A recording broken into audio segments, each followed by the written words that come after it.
damos la bienvenida a la doctora Carolina Ávila, catedrática universitaria. Queremos hablar un poco sobre temas relacionados con el manejo comunicacional, las famosas fake news, que son parte también del quehacer político en Ecuador.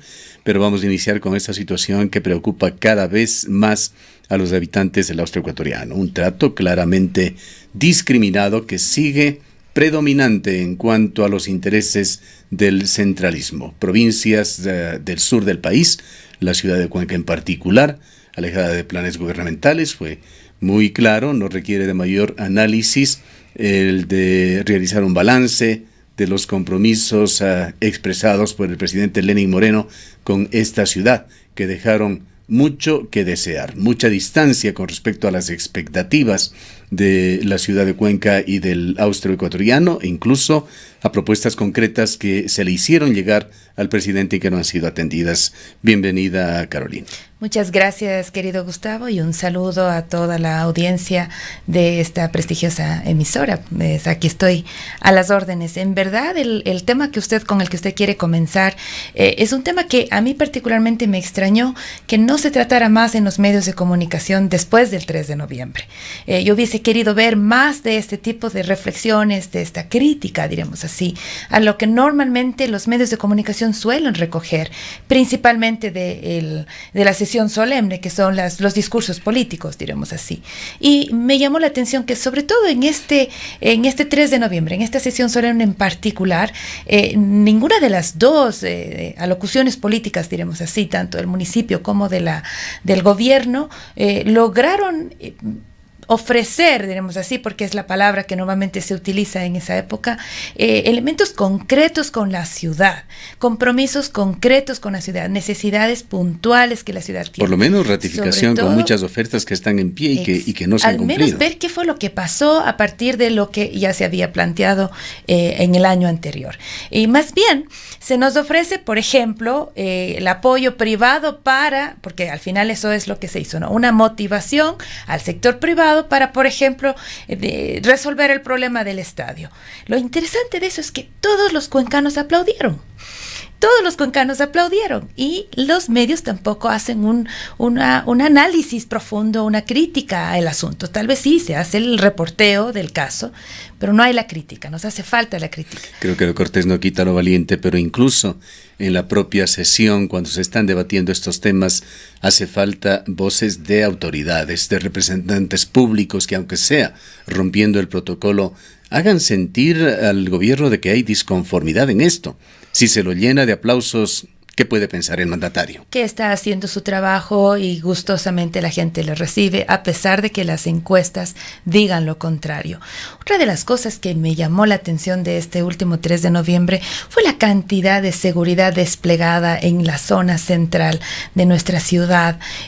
Algunos, inclusive concejales, tuvieron muchas dificultades por entrar a la sesión solemne, a pesar de haber ido con el tiempo del caso. Hablando de temas de comunicación, justamente hablamos con gente del modesto equipo periodístico al que se han reducido en este y en los medios de comunicación.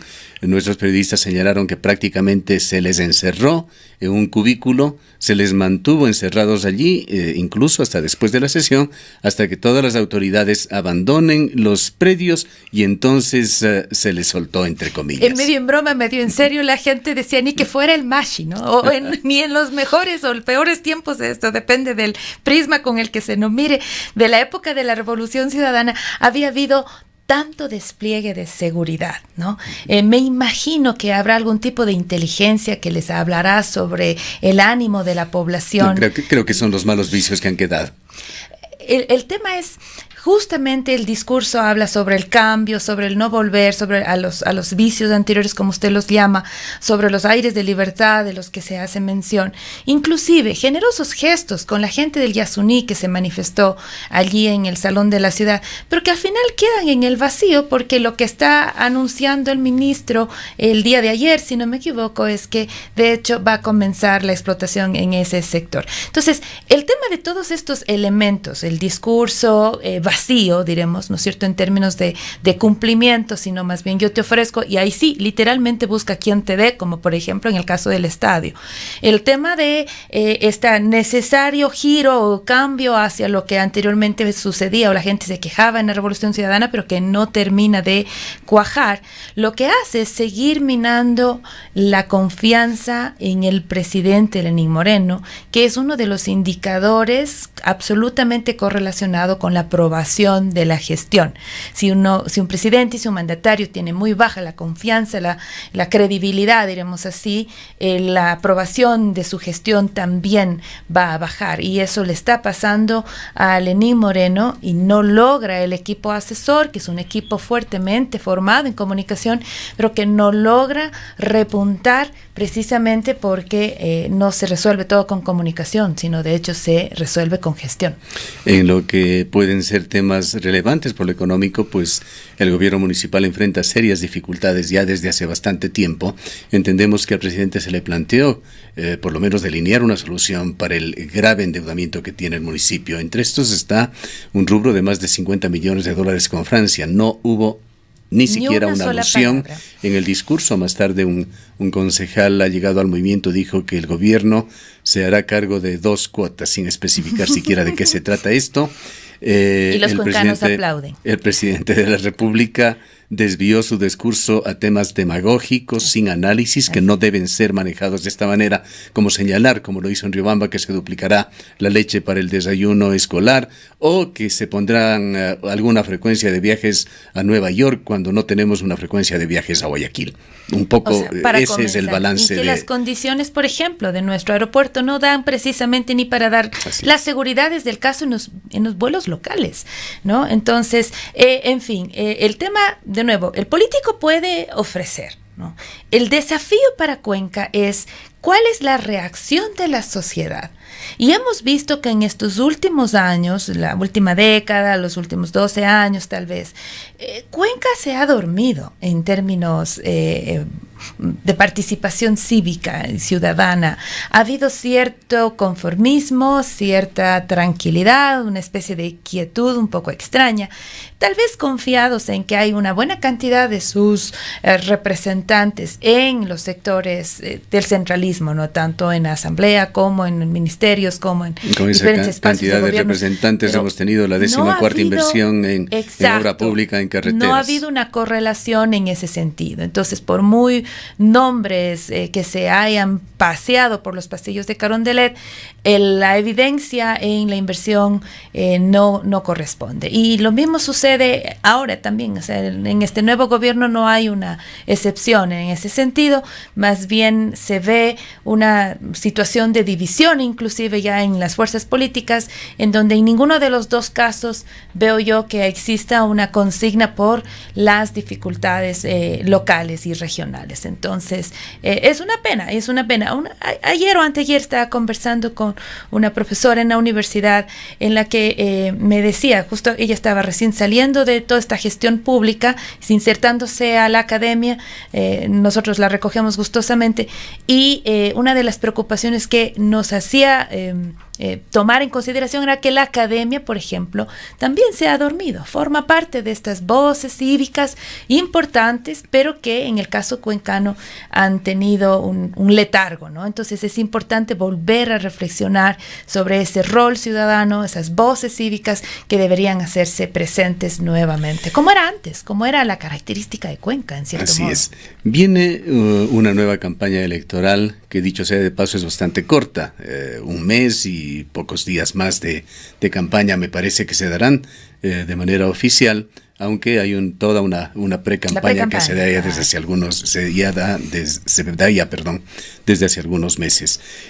Hace muy pocos días, atendiendo una invitación del Consejo Nacional Electoral, que reunió a varios actores del ámbito social, de la actividad periodística en el país, asistimos al Consejo Nacional Electoral para dar sugerencias sobre cambios que se pretenden hacer en el Código de la Democracia. Hubo sugerencias muy importantes, pero fue evidente que algunos miembros del Consejo Nacional Electoral insisten en el control como una de las principales medidas, pero el control se lo puede hacer con serias limitaciones en cuanto a control de gasto electoral.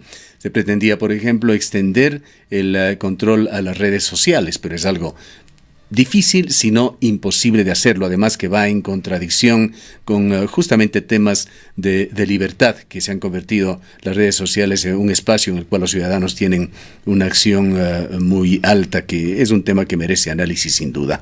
Se discutía allí sobre estos controles, pero también se evidenciaba el hecho de que hay una serie de acciones gravitantes dentro de una campaña electoral que no encuentran forma de controlar. Por ejemplo, la entrega de obras que se lo hace antes de la campaña y que es recurrente, que estamos viendo que sucede en todos los municipios, en las prefecturas del país en estas semanas. La inversión altísima de dinero en artistas, en festivales, la propaganda en redes sociales, muy importante en las diversas redes sociales, y otro elemento más que responde también a inversión o gasto que se hace en redes sociales, las famosas fake news. Este tema quisiéramos conocer su punto de vista sobre cómo debería asumirse en Ecuador, porque enfrentarlo realmente o controlarlo es aún más difícil. Bueno, no podemos, gracias por este tema, es muy amplio y trato de recoger algunos de ellos. No, primero, como país no podemos quedarnos fuera de una conversación que circula a nivel internacional y en los diferentes espacios, tanto en el de la profesión mismo, tanto en el periodismo como el de la consultoría política y también obviamente en la academia, en donde convergen los dos. El tema de la desinformación, que es como nos gusta llamarlo a los académicos, más que fake news como tal.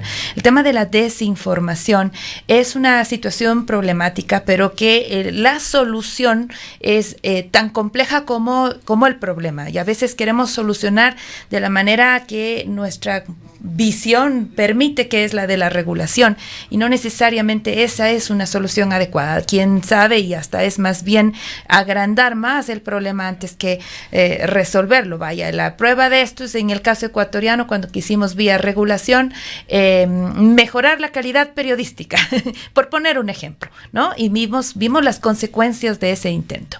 Entonces, lo mismo sucedería si es que vía regulación y únicamente regulación quisiéramos solucionar el problema de la desinformación, sobre todo en el tema de lo digital. En primera instancia, hay varios países que han estado haciendo este esfuerzo de regular las campañas promocionales, las campañas electorales en el sector de los medios sociales o de lo digital. Y es muy difícil, no lo han hecho o los que han intentado no han tenido éxito. Se vuelve un gasto demasiado grande, fuerte, importante para tratar de regular algo que es muy complejo, muy difícil y que tiene manera de escabullirse. Entonces, dadas esas dificultades, lo más importante, esa inversión antes que en regulación o control, debería ir en un elemento que cada vez descuidamos más y que los académicos ponen todo el tiempo las banderitas ahí rojas, ya no solo amarillas, que es la alfabetización mediática. ¿Qué quiere decir esto? Si nosotros logramos hacer que la sociedad, que la población sea capaz de discriminar qué es verdad de lo falso, de lograr identificar fuentes, de informarse de manera adecuada, de evitar el gueto en su red social, sino que lograr tener allí fuentes de todos los elementos, todos los lados posibles, que haga una búsqueda, que googlee, que utilice la red como corresponde, inmediatamente tendremos la mejor herramienta para evitar la desinformación. Pero eso lo hace solamente una sociedad informada. El tema es el proceso necesario de alfabetizar a los jóvenes en los colegios, alfabetizar a los profesores, a los padres. Hay investigaciones ya que en la región, por ejemplo, dan cuenta de qué nivel de alfabetización tenemos. Y uno de los principales problemas que encontramos es, por ejemplo, que los profesores en secundaria no tienen idea cómo utilizar los recursos, que estos muchachos ya son expertos. Hay que comenzar por ahí. Hay índices preocupantes en el Ecuador que no dejan de ser indicadores, referentes. Cierto es que lo que más se lee hoy es electrónicamente, Pero en Ecuador, en términos generales, estos indicadores dicen que se lee muy poco. Hablando de libros, una industria que a pesar de todo sigue muy sólida, sí, a pesar de las redes sociales.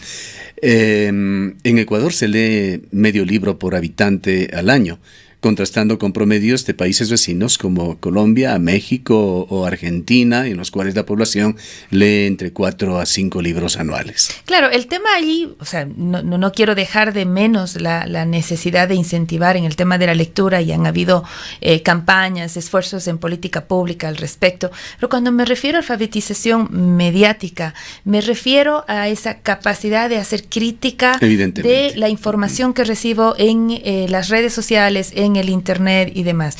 Y a mí me parece una persona bien informada, una persona educada, no es víctima tan voluble de todas estas diversas campañas de desinformación que nos acosan. A veces son cosas como estas, tan sencillas, querido Gustavo.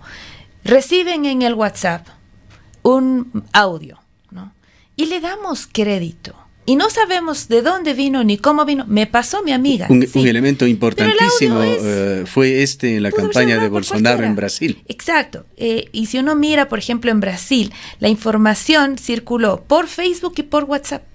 Y esos fueron los dos espacios más utilizados por los brasileños. Uno en WhatsApp incluso no entiende, pensando muy ligeramente, sin mayor profundidad, cómo pueden utilizar WhatsApp para propaganda, para publicidad, si allí no hay anuncios. Pero se utiliza. Piñera, por ejemplo, utilizó el WhatsApp como estrategia para su campaña electoral con los grupos de los padres de familia de los colegios. Es tan sencillo como eso. Tenemos, quienes somos padres de familia de muchachos en edad escolar, colegio o escuela, todos formamos parte del grupo del curso, del grado, todos. Y es cuestión de identificar esos elementos clave y conquistarlos, diremos, para comenzar a producir contenido que puede ser de interés. Un ejemplo es el de la seguridad. En mi escuela me contaron que pasó esto. Y le secuestraron o le iban a secuestrar a la niña que no sé qué. Oiga, ese tipo de mensajes alertaron a la población al punto que vimos lo que pasó en Pozorga. Entonces, si nosotros tuviésemos la capacidad de la información que recibimos, discriminar y decir, ok, ¿qué fuente tiene esta? Por mucho que mi amiga me haya contado, ¿qué fuente tiene esta información? Llegar a ese nivel sería el gran esfuerzo en política pública, lo insisto, alfabetización mediática. Entonces, no saco nada como CNE invirtiendo millones de dólares en regulación, en cadenas de YouTube, en información de Facebook, además regulación que va a hacer agua, ese dinero va a hacer agua, porque es muy difícil poder bajar esa información, regular, controlarla. Entonces, preferiría yo esos 20, 30 millones que cueste, se inviertan en un buen programa de alfabetización mediática. Confluiremos nuevamente con probabilidad en este diálogo en la campaña que se avecina, pero veamos un poco el Ecuador actual. El día de ayer hablábamos con el abogado Felipe Rodríguez, defensor de Balda, y él decía, a pesar de todo lo que se ha dicho en las redes sociales, de esa batalla mediática que ha existido, se está llegando a esta coyuntura en la cual se involucra al expresidente Rafael Correa. Los casos de Rafael Correa, del ex vicepresidente de Ecuador, Jorge Glass, son casos de análisis en cuanto a lo que se está dando también en materia de comunicación, en la cual nuevamente tiene un alto ingrediente, un peso específico muy importante en las redes sociales. No deja de llamar la atención, por ejemplo, la cobertura que se da de este tipo de casos en donde, diremos así, lo que ha sido hasta ahora la amenaza para el status quo en el sistema medial, ¿no es cierto? Puede en este minuto casi que una especie de payback time, ¿no es cierto? Recibir un ahora es mi momento, y hemos visto eso, sobre todo en las redes sociales. Yo quiero entender, Jorge Ortiz lo mencionó en una de las entrevistas porque últimamente comenzó a volver a la sección mediática, y él hace un mea culpa, él reconoce el hecho de que frente a tanto ataque, los medios de comunicación y algunos periodistas en particular, sobre todo aquellos muy sobresalientes en términos de la exhibición de su imagen, lo tomaron como un espacio de batalla personal. Y esa personificación de la confrontación en el periodismo en el Ecuador ha hecho mucho daño. Entonces se notan esas situaciones en estas conversaciones actuales. Sin embargo de eso, porque hemos visto en Twitter este tipo de enfrentamientos, este tipo de comentarios que ya no solamente estamos haciendo cobertura, sino editorializamos en Twitter, algo que un periodista debe tener un poco de cuidado, ¿no es cierto? Sin embargo de eso hemos visto que en las redes sociales hay una batalla fuerte, coincido en ese sentido con el abogado de Balda, pero también a mí me parece que eso lo que hace es banalizar el proceso, hacerle demasiado, reducir demasiado la discusión, los temas de fondo se dejan de lado, tanto de los argumentos de la Fiscalía como los argumentos de la defensa, porque en los 140 caracteres o en los 280 caracteres no permite hacer una reflexión, no permite hacer una discusión más a fondo de este asunto, ¿no? Ahora, ¿cuánto de lo que sucede en las redes sociales afecta a la población en general? Si bien es cierto, la provincia de La Suay es de las que mayor penetración hay del Internet en el país y en donde mayor participación en redes sociales existe también en comparación con otras regiones en el país. Sin embargo, está claro que aquello que se mantiene todavía en los titulares de los periódicos y de los noticiarios es lo que de alguna manera marca la agenda. Las redes sociales tienen una agenda, marca una agenda, pero el momento en que la agenda de lo digital va hacia lo tradicional, entonces estamos hablando de una influencia de las redes sociales. ¿Usted considera que los medios tradicionales, llámense radio, prensa, televisión, tienen aún un peso importante en información de opinión pública? En la población, sí. Lo que sucede con las redes sociales es que las redes pueden llegar a influir en la agenda editorial de los medios tradicionales. Y esas conversaciones que influyen, que permean, que van hacia la agenda de los medios tradicionales, eso termina, obviamente, de manera indirecta por influir a la gran población.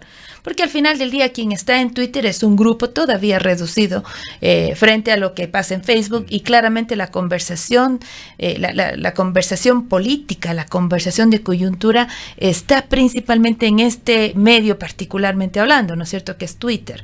Entonces, por esa razón, todavía no podríamos decir que la batalla se decide allí. No, incluso los mismos marqueteros políticos saben eso, pero sin embargo no pierden el control de la conversación digital, por eso precisamente por la capacidad de conversar. Como elemento de análisis, incidentalmente vio usted el enfrentamiento de Donald Trump con una decena de periodistas norteamericanos, particularmente con Jim Acosta de CNN. Así fue. Es increíble, ¿no? Es increíble. Ahí funciona un principio de la psicología que es, nosotros somos capaces de filtrar la información que vemos, que recibimos, que analizamos, porque tenemos sesgos personales. Y es evidente el sesgo del grupo de Trump, inclusive de su secretaria de prensa, pues no se puede pedir menos, ¿no es cierto? De su secretaria de prensa, pues tiene que defender. Yo creo que aquí sí lo indefendible, ¿no? O sea, llegar en una cadena de tweets a decir que le puso las manos a la ayudante es imposible, es que se ve, y ella ve otra cosa y nos narra otra cosa. Ya llega a una cuestión muy de Orson Welles, por último, ¿no?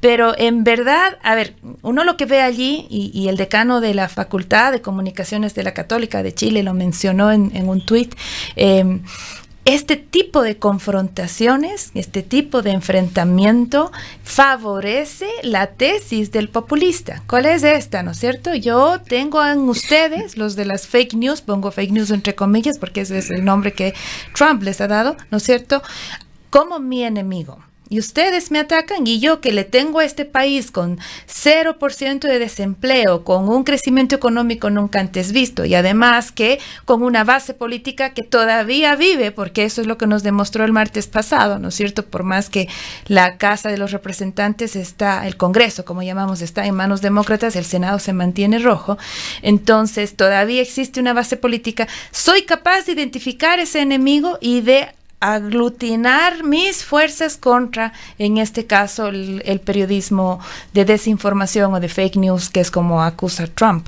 Pero es increíble cuando uno ve las imágenes, lo evidente del acto, en este caso de Acosta. Yo podría lo máximo que trataba así de recordar era el enfrentamiento que tuvo Janet Nostroza a inicios del gobierno de Rafael Correa, cuando le dio microfonazos ella, sí, a un guardia que intentó detenerla. Y yo recuerdo así como ese momento, pero inclusive Trump, como es Rafael Correa, con toda su forma y sus críticas, no llegó a confrontar como Trump lo ha hecho con, en este caso, los diferentes periodistas.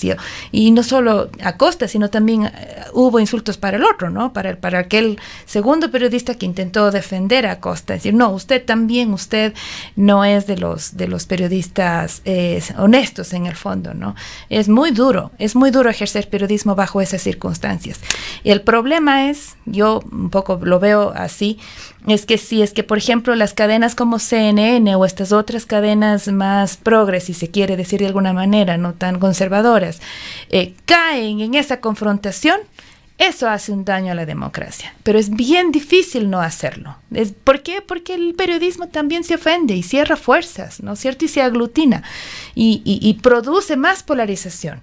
Entonces, ojalá CNN pueda tener un poco de calma y mirar la película más grande. Algo que, por ejemplo, en el Ecuador no fueron capaces de ver los periodistas de los medios grandes, los tradicionales, porque cerraron filas y nosotros terminamos con una sociedad hiperpolarizada. Incidentalmente, sobre el reciente pasado, la Supercom se encuentra ahora revisando la sanción que se dio a por lo menos 60 medios en Ecuador durante el correísmo. Los argumentos son muy interesantes. Lo que pasa es que el momento en que ven la base de medios de comunicación monitoreados, se supone que se establece vía una muestra, pero esa muestra tiene que tener algún tipo de aleatoriedad, ¿no es cierto? Y eso no se vio. Entonces, claro, determiné que de los 1.500 medios de comunicación voy a tomar una muestra del, no sé, estoy inventando, el 10%, 150. Pero esos 150 que tomé en el 2013 me mantuve con los mismos hasta el 2017. Y eso no puede ser, ¿no? Entonces esa es la crítica y el análisis que hace. Si lo que dice el actual superintendente de comunicación es cierto, eso es grave. Eso es muy grave. Y claro, bajo esa premisa, el tema sería ver cómo se ejecutó las consignas, en este caso, las sanciones. El problema es que el error muestral no necesariamente determina el error de la sanción. Una cosa es que, yo le vi a Teleamazonas y les pulgué hasta el último segundo de transmisión. Pero otra cosa es, le sancioné a Teleamazonas por algo que incumplió en la ley.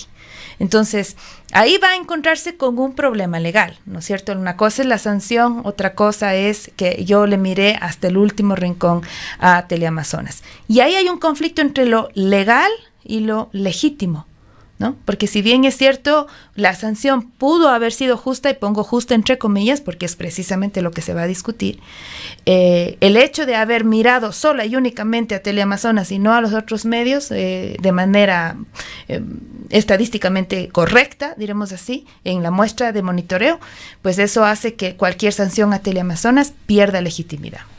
Bien. Por poner un ejemplo, ¿no? Concluyendo nuevamente, como habíamos dicho, a lo que se viene. ¿Cómo enfrentar en Ecuador la amenaza de la desinformación para que no se convierta en un elemento gravitante en las próximas elecciones, cosa muy difícil de lograrlo?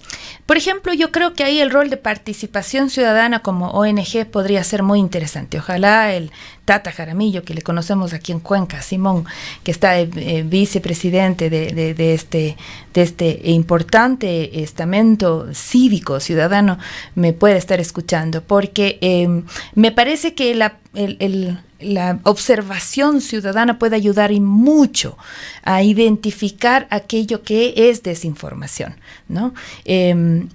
Otra de las cosas que deberíamos propender es a los mismos medios de comunicación contar con esfuerzos importantes del famoso que le llaman ahora fact-checking, que no es otra cosa más que la comprobación de lo que los mismos políticos van a comenzar ahora a llenarnos en sus discursos. Por ejemplo, ¿quién en Cuenca le ha hecho fact-checking a Lenín Moreno en el último 3 de noviembre? ¿No es cierto? Y ahí yo sé, es un esfuerzo económico grande conducir ese proceso. Pero, por ejemplo, si se hacen alianzas estratégicas con las universidades, los profesores de periodismo y los jóvenes están ávidos de hacer ese ejercicio. De nuevo, vuelvo a Chile, tienen ese ejemplo, un bonito esfuerzo de asociación entre el medio televisivo, en ese caso fue Canal 13, y los jóvenes de la Universidad Católica de Chile, de la Facultad de Comunicaciones. Y estos jóvenes eran los encargados de hacer todo el chequeo, ¿no es cierto?, de, por ejemplo, en este caso me acuerdo que fue el debate de los candidatos, ¿no es cierto? O también fue en el discurso de cuenta, ¿no es cierto?, el rendición de cuentas anual del presidente. Entonces, hay formas de establecerse un periodismo mucho más responsable, un seguimiento investigativo mucho más minucioso, y ese es un compromiso, insisto, de la academia, de los mismos medios de comunicación y de la sociedad. Yo no le pidiera ese compromiso, Carolina, a los políticos. La importancia del debate. Hay muchos medios de comunicación, instituciones educativas incluso, que lo promueven, pero es absolutamente legítimo en Ecuador que un candidato no debata. Y es el consejo principal que los asesores políticos dan: si está arriba en las encuestas, no debata, o si tiene muchas debilidades, es muy voluble, tampoco debata. Eso es lo que se hace en Ecuador. Es un tema que se discutió también, la posibilidad de poner en la ley debates obligatorios. Al menos un debate obligatorio al cual no se pueden excusar, porque si no pierden debates su calidad temáticos, como se lo hace en otros países del mundo. Pierden su calidad de candidatos si no se presentan al debate. Además, podría ser organizado por el mismo consejo, ¿no? Sí, eso no es problema. Pero claro, no, eso es tratar de ponerle el cascabel al gato. Lamentablemente, si es que no cambiamos nosotros de esta mentalidad y siguen los partidos políticos intentando, claro, ¿no es cierto?, meterse como gatos en despensa, es muy difícil. Fíjese usted que en una decisión que se le aprobó con respecto, me parece que es a los candidatos para el Consejo Nacional Electoral, se prohibió las entrevistas, por esto está regulado ya por la ley, a los candidatos a vocales para el Consejo Nacional Electoral. No solamente las entrevistas, por supuesto, los debates. Es decir, que simplemente con un nombre, una fotografía, no sabemos cómo, los ecuatorianos van a tener que decidir sobre ciudadanos que sin duda van a tener poquísimo o un mínimo conocimiento de la ciudadanía, de quiénes son. Y ahí es entonces en donde volvemos a lo que probablemente partió nuestra conversación. Uno de los grandes problemas, grandes objeciones que se le hizo al momento de la Revolución Ciudadana fue esa prohibición.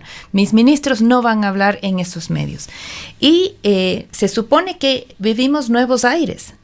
Entonces, se supone que si es que esa es la consigna, lo mínimo que debo hacer es mostrar esa transparencia y esa apertura y promoverla en todos los espacios. Yo sé que el Ejecutivo no tiene injerencia sobre el CNE, pero al menos mostrar una voz de discordia, diremos, frente a una posible regulación como la que usted menciona. Como eso no se escucha, no se da, la credibilidad también para los candidatos al Consejo de Participación Ciudadana y Control Social definitivo. No habrá la posibilidad de que los candidatos a estas funciones del Estado que hemos visto ya son fundamentales, claro, para lo que sucede en el país en cuanto a representación pública, a participación ciudadana, no podrán en definitiva ser expuestos al país a través de los medios de comunicación. No pueden hacer campaña, en el fondo eso es lo que podría estar pasando. Una cosa es que no pidan el voto de manera descarada como otros contextos en donde se aprecia eso, porque esa es la campaña política, precisamente es un llegar con mi discurso y tratar de convencer. Pero, y claro, el tema es que uno sí se cuestiona hasta qué punto voy a intentar pedir el voto para que yo sea su representante en el Consejo de Participación. La campaña es una cosa, la otra es una exposición de sus valores, exacto, de sus atributos, para que la gente sepa por quién va a votar. De ahí a no presentarme en el medio de comunicación, me parece que es un error. Ojalá, si se puede corregir, en algún minuto se debe hacerlo, porque hasta de hecho es cosa juzgada, es limitar el rol del medio de comunicación comunicación, del periodismo en sí mismo, en tratar de esclarecer, en este caso ante la Corte de la Opinión Pública, ¿no es cierto?, la vida de un ciudadano que posteriormente tendrá importantes responsabilidades, como nos hemos dado cuenta, ¿no? Bien, gracias a Gustavo, Carolina por su presencia. Han escuchado a la doctora Carolina Ávila, catedrática de la Universidad de la SUAY.